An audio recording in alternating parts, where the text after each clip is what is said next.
Estamos aqui para mais uma aula de biologia e o assunto de hoje são os ácidos nucleicos. Existem dois tipos de ácidos nucleicos, o DNA, que é o ácido desoxirribonucleico, e o RNA, que é o ácido ribonucleico. De acordo com as funções desses ácidos nas células animais e vegetais e também de bactérias, protozoários, é que eles acabam se especializando em ajudar o desenvolvimento da vida desses seres vivos. E para iniciar a nossa aula, observem a nossa pergunta. Qual é a molécula que guarda e revela a história da vida? Quem é a molécula responsável por todas as nossas informações? Pelas nossas características genéticas. Observem quem é responsável pelas nossas informações. As nossas informações, elas são guardadas dentro de uma caixinha de surpresa que é o núcleo celular. Lá nós vamos encontrar as unidades hereditárias, que são os cromossomos. A célula humana, ela apresenta 46 cromossomos. Temos agora um detalhe da estrutura do cromossomo. A fita do cromossomo. Observem que o cromossomo é formado por duas fitas de moléculas, que é o DNA. No DNA, nós vamos encontrar as nossas informações genéticas. Essa fita imensa apresenta em algumas partes um segmento restrito à informação genética que é o nosso gene. É ele que é responsável pela nossa hereditariedade. O DNA, então, é uma molécula formada por duas cadeias, como vocês observaram. São duas hélices, duas fitas, que são formadas por subunidades conhecidas como nucleotídeos. Quem são os nucleotídeos? São subunidades do DNA. Nós temos 4 tipos de nucleotídeos formando a molécula de DNA. Observem os tipos de nucleotídeos. Todo nucleotídeo tem um açúcar, que é a desoxirribose. Esse açúcar é formado por 5 carbonos, também conhecido como uma pentose. Ligado à molécula de açúcar, nós temos o fosfato. E ligado também à molécula de açúcar, nós temos a base nitrogenada, a adenina. Observem que nós temos os 4 nucleotídeos apresentados aí com fosfato, desoxirribose. O que muda de um nucleotídeo para o outro são as bases nitrogenadas. Então, nós temos a adenina, a guanina, a citosina e a timina. Entre essas bases nitrogenadas, nós vamos encontrar uma afinidade química, que é o que vai ser responsável pela ligação entre as fitas do DNA. Então, observem agora as duas fitas de DNA. Nós temos novamente o fosfato, a desoxirribose e ligado aí a timina, representado pela letra T. Observem que a timina realiza uma ligação, que nós chamamos de pontes de hidrogênio, com a outra base da outra cadeia, que é a adenina. Assim também como a guanina, uma outra base nitrogenada, acaba se ligando com a citosina. E assim, nós vamos observar que as ligações, as afinidades químicas vão se processando e vão sendo as responsáveis aí pelas ligações entre as bases.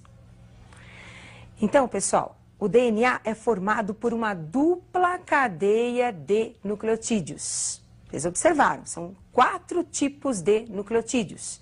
E eles acabam se ligando devido a uma afinidade química entre as bases nitrogenadas. Essas ligações nós conhecemos como pontes de hidrogênio entre as bases nitrogenadas. Agora, a partir do DNA, nós vamos produzir um outro ácido, que é o ácido ribonucleico. E é o ácido ribonucleico que vai desempenhar, vai executar as informações contidas no DNA. Observem como é que o RNA é produzido. O processo de produção do RNA é conhecido como transcrição. Então, nós temos aí 2 hélices de DNA. Estas 2 hélices sofrem um rompimento e, a partir desse rompimento, nós vamos encontrar a formação de uma nova fita, que é o RNA mensageiro. Essa nova fita formada é devido à presença de uma enzima chamada de RNA polimerase, que vai ser responsável pela organização dos nucleotídeos do RNA. Agora, a informação do DNA é transmitida para o RNA mensageiro. E o RNA mensageiro agora vai sintetizar as proteínas, que vão ser responsáveis pelas nossas características. Por exemplo, o indivíduo tem um gene. O gene é o pedaço do DNA. Ele produz o RNA mensageiro. Nesse gene, nós vamos encontrar a informação para a produção, por exemplo, da pigmentação dos olhos. O RNA mensageiro vai produzir a proteína que vai ser responsável pela pigmentação dos olhos do indivíduo. No nosso caso, na espécie humana. Agora, nós temos apenas o RNA mensageiro? Não. A partir do DNA, nós poderemos formar 3 tipos de RNAs. O RNA mensageiro, como nós escrevemos, o RNA ribossômico, que vai formar os ribossomos, onde ocorrerá a síntese de proteínas, e o RNA transportador, que vai transportar os aminoácidos até os ribossomos para ser formada a proteína, que vai ser responsável pela nossa característica, pelo nosso caráter. Muito bem. Agora, observem que todo esse material genético, todo o DNA da célula, tem que ser o mesmo para todas as células. Então, para que não seja perdida nenhuma informação, o que é necessário? Que essa informação do DNA passe por um processo de duplicação. Esse processo nós chamamos de replicação. E eu gostaria que você acompanhasse a replicação do DNA. Nós temos 2 fitas de DNA. Percebam que ocorre uma separação entre essas fitas. A molécula mãe separou-se em 2 moléculas filhas. Posteriormente, ocorrerá a entrada de nucleotídeos, que serão organizados pela enzima conhecida como DNA polimerase, formando as duplas hélices de DNA. Então, temos aí agora 2 moléculas de DNA. Observaram? Então, tínhamos uma molécula de DNA que passou por um processo conhecido como replicação. Então, replicação, nós vamos ter aí cópias idênticas da mesma informação genética do DNA, formando 2 novas hélices. Só que cada nova hélice, ela apresenta metade da molécula mãe e metade de uma molécula filha, que foi produzida pela entrada de novos nucleotídeos, que foram ingeridos pela nossa nutrição. Agora, como é que o DNA consegue passar de uma célula mãe para as células filhas? Através de um processo de divisão celular, que é conhecido como a mitose ou divisão celular. Muito bem. Agora eu gostaria que vocês acompanhassem algumas diferenças importantes entre DNA e o RNA. Então, DNA apresenta uma cadeia dupla de nucleotídeos, enquanto o RNA nós vamos encontrar uma cadeia simples de nucleotídeos. No DNA, o açúcar é a desoxirribose, enquanto que no RNA o açúcar é a ribose. As bases nitrogenadas do DNA são a adenina, timina, citosina e guanina, enquanto que no RNA, no lugar da timina, nós temos aí uma base nova, a uracila. Então, a adenina, ela passa por um processo de ligação com a uracila no RNA e a citosina com a guanina. E isso você não pode esquecer. O DNA é formado por uma dupla cadeia de nucleotídeos e nós temos a presença da base nitrogenada timina, enquanto que o RNA é formado por uma cadeia simples de nucleotídeos, onde nós vamos encontrar uma base importante que é a uracila. É o que vai diferenciar o DNA do RNA. Como essas bases elas são complementares, normalmente a mesma quantidade de adenina nós vamos encontrar de timina, porque nós temos elas se complementando, assim como a citosina e a guanina.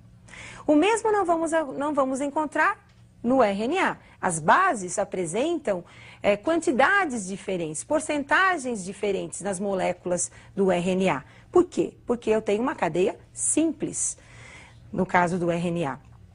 Agora eu preparei um exercício para que vocês possam aprofundar um pouquinho as informações genéticas de dois seres vivos, que nós vamos chamar de A e B. Acompanhe agora o exercício que eu preparei para vocês. Então nós temos um organismo que eu vou chamar de organismo A. Nesse organismo A nós vamos encontrar bases nitrogenadas como adenina, timina, citosina e guanina. No organismo A nós temos a porcentagem das bases. 26% de adenina, 26% de timina, 24% de citosina e 24% de guanina.